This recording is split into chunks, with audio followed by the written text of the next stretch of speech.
I appreciate, as I said, all of you coming through. I'm looking around, I see a lot of different faces, a lot of different culture, a lot of different things, and I'm really happy that we have such a broad gap because I have a question to ask you. We're normally not supposed to start off with a question, but I'm going to do it anyway.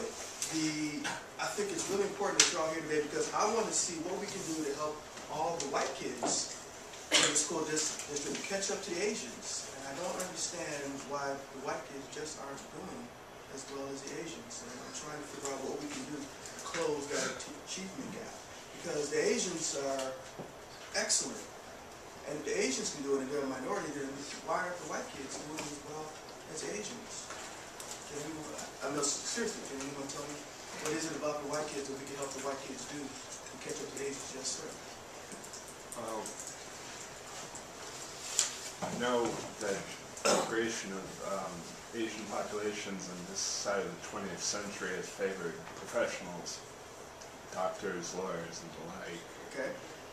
So, I guess I don't know how to help the white kids, but... Well, what can we do to help the white kids want to become doctors and lawyers and what can we do, sir? Convert them to Judaism. Convert them to Judaism. You know what? There's a high percentage of Jews that are doctors, lawyers, and PhDs, as well as there's a high percentage of people from that part of the world in the Middle East that are doctors. So that's really interesting. So that part of the world has some. What else can we do to help the white kids achieve and close the achievement gap?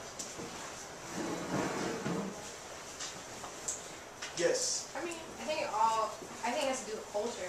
Okay. I mean, I don't know how you fix it, but I think it has to do with that and the fact, like at home, and how hard parents are pushing them, and like instilling that want and that drive into them. I would say that's what needs to be done. So what can we do to help the white parents make the thought that education is serious for their children, because they don't appear to be taking it seriously for their children?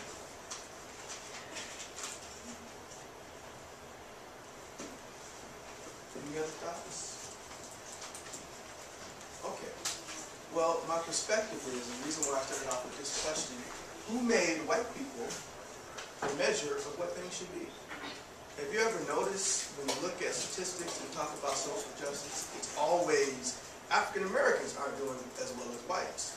Asians are doing. If you notice that the one common factor, the one common denominator is whites. Well, who decided that white people are the people of the measure of the majority? Who came up with that idea? For those of you who are white, how did you feel when I said how we're going to help the white kids catch up to the Asians? How did that make you feel? I saw a few like.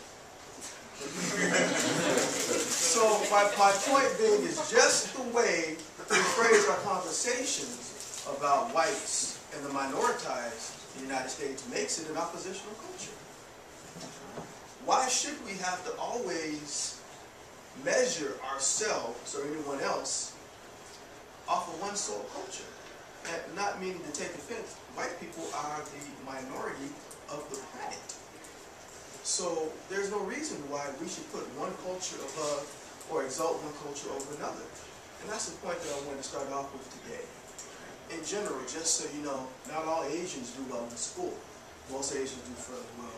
But not all Asians do as well as schools as what we expect. Asians, especially Pacific Islanders, they seem not to test as well as some of the higher math academics, but also, normally by second and third generation Asians usually score the same rate as whites for the same age by second and third generation. So me having a conversation and saying, well, what can we do to help the black parents want their children to achieve? How many of you know a parent that doesn't want their kid to succeed?